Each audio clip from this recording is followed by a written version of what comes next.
Chapter 2. Black Dog appears and disappears. It was not very long after this that there occurred the first of the mysterious events that rid us at last of the captain, though not, as you will see, of his affairs. It was a bitter cold winter with long, hard frosts and heavy gales. It was plain from the first that my poor father was little likely to see the spring. He sank daily, and my mother and I had all the inn upon our hands, and we were kept busy enough without paying much regard to our unpleasant guest. It was one January morning, very early, a pinching, frosty morning, the cove all gray with hoar frost, the ripple lapping softly on the stones, the sun still low and only touching the hilltops and shining far to seaward. The captain had risen earlier than usual and set out down the beach, his cutlass swinging under the broad skirts of the old blue coat, his brass telescope under his arm, his hat tilted back upon his head. I remember his breath hanging like smoke in his wake as he strode off, and the last sound I heard of him as he turned the big rock was a loud snort of indignation, as though his mind was still running upon Dr. Livesey. Well, Mother was upstairs with Father, and I was laying the breakfast table against the captain's return when the parlor door opened and a man stepped in on whom I had never set my eyes before. He was a pale, swallowy creature, wanting 2 fingers of the left hand, and though he wore a cutlass, he did not look much like a fighter. I had always my eye open for a seafaring man with 1 leg or 2, and I remember this one puzzled me. He was not sailorly, and yet he had a smack of the sea about him too. I asked him what was for his service, and he said he would take rum.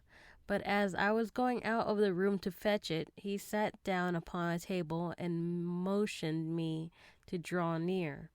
I paused where I was with my napkin in my hand. "Come here, Sonny," says he. "Come nearer here." I took a step nearer. Is this here table for my mate, Bill?" he asked with a kind of leer. I told him I did not know his mate Bill, and this was for a person who stayed in our house, whom he called the captain. "Well," said he, "my mate Bill would be called the captain, as like as not. He has a cut on 1 cheek and a mighty pleasant way with him, particularly in drink, has my mate Bill. We'll put it for argument like that your captain has a cut on 1 cheek, and we'll put it like, if you like, that cheek's the right one." "Ah, well, I told you now. Is my mate Bill in this here house?" I told him he was walking out. "Which way, Sonny? Which way has he gone?"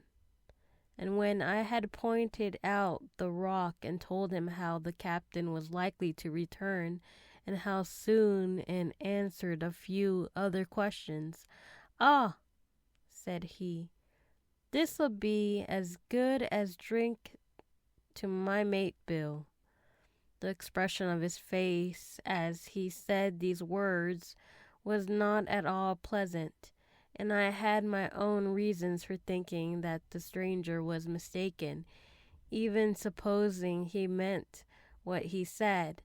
But it was no affair of mine, I thought, and besides, it was difficult to know what to do. The stranger kept hanging about just inside the inn door, peering around the corner like a cat, waiting for a mouse. Once I stepped out myself into the road, but he immediately called me back, and as I did not obey quick enough for his fancy, a most horrible change came over his tallowy face, and he ordered me in with an oath that made me jump. As soon as I was back again, he returned to his former manner, half fawning, half sneering, patted me on the shoulder, told me I was a good boy, and he had taken quite a fancy to me. I have a son of my own, he said, as like you as two blocks, and he's all the pride of my art. But the great thing for boys is discipline, sonny, discipline.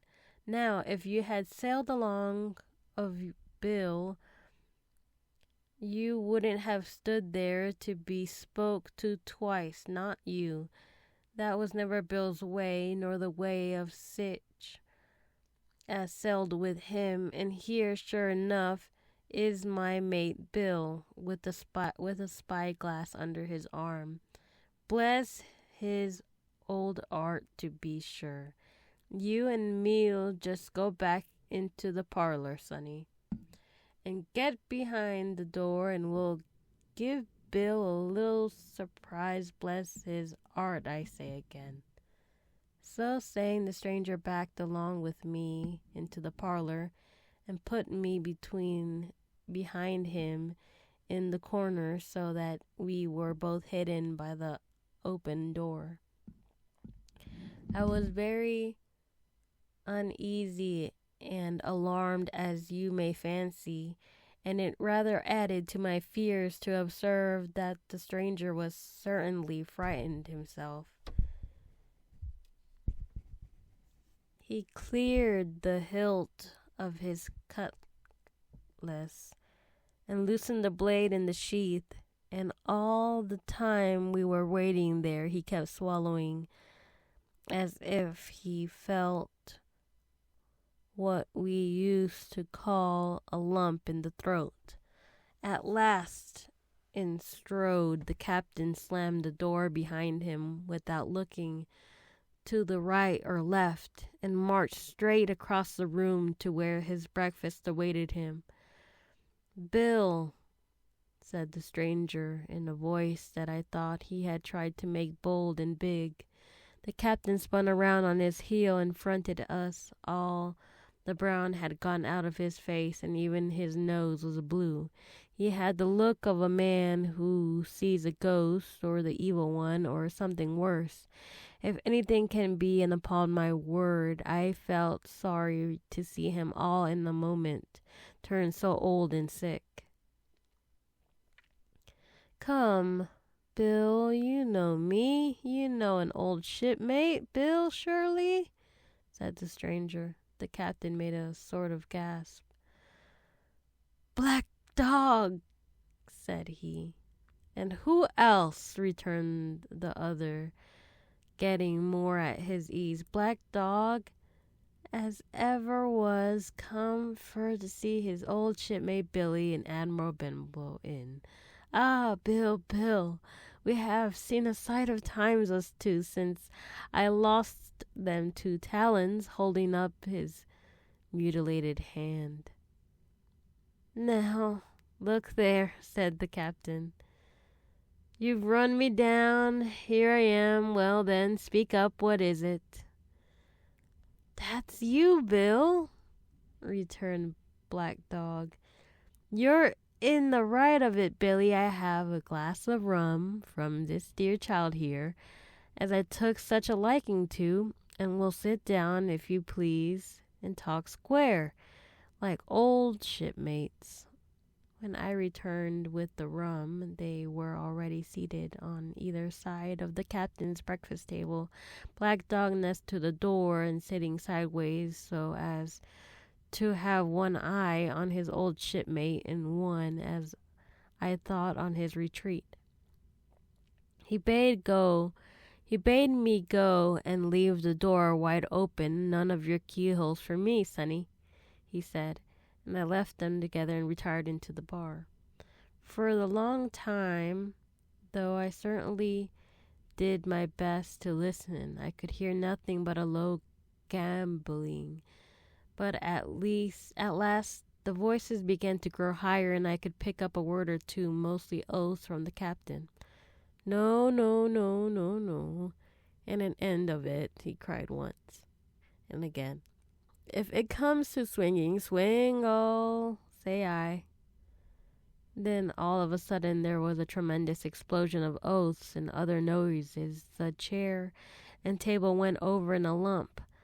A clash of steel followed, and then a cry of pain, and the next instant I saw a black dog in full flight, and the captain hotly pursuing, both with drawn cutlasses, and the former streaming blood from the left shoulder.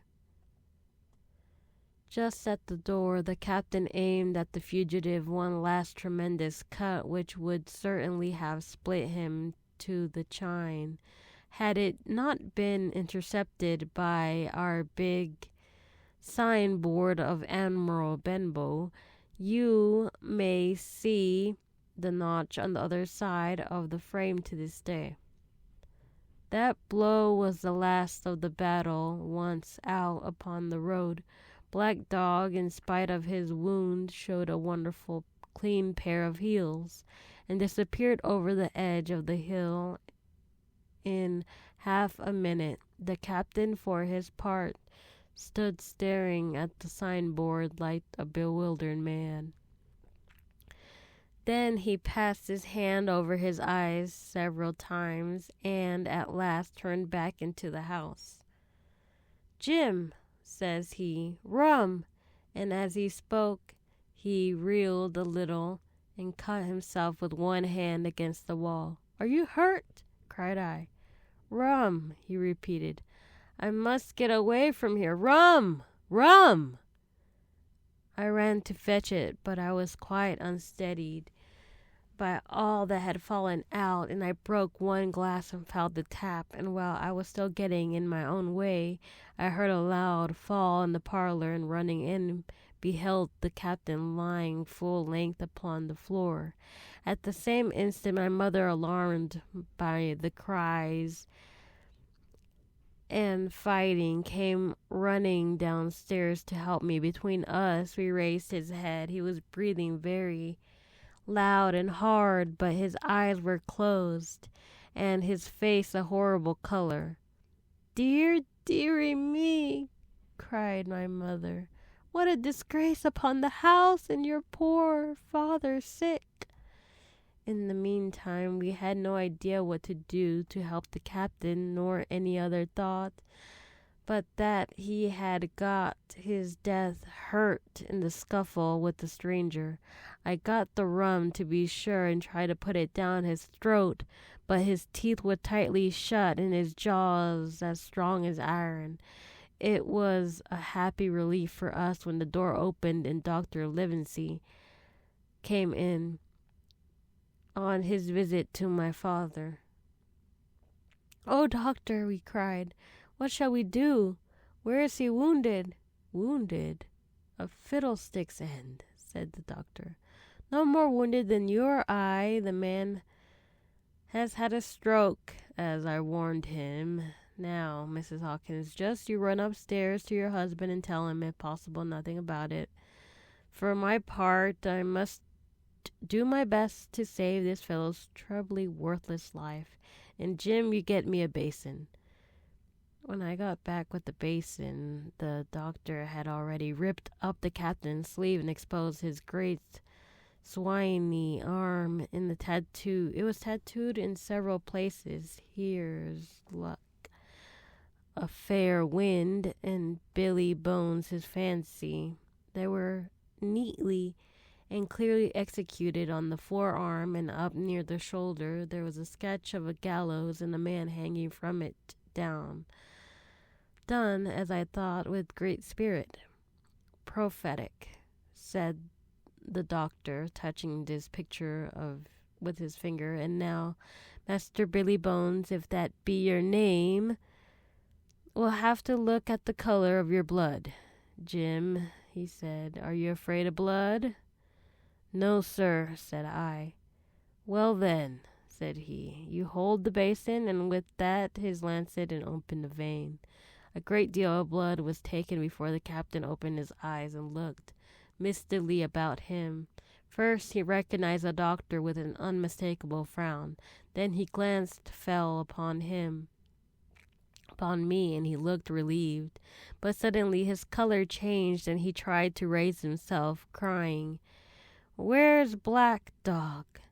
"There's no black dog here," said the doctor, "except what you have on your own back. You have been drinking rum. You have had a stroke, precisely as I told you. And I have just very much against my own will dragged you head foremost out of the grave. Now, Mr. Bones, that's not my name," he interrupted. "Much I care," returned the doctor. "It's the name of a buccaneer of my acquaintance, and I call you by it for sake of shortness. And what I have to say to you is this: one glass of rum won't kill you, but if you take one, you'll take another and another, and I'll stake my wig if you don't break off short. You'll die. Do you understand that? Die. You go to your own place like a man in the Bible. Come now, make an effort. I'll help you to your bed for once."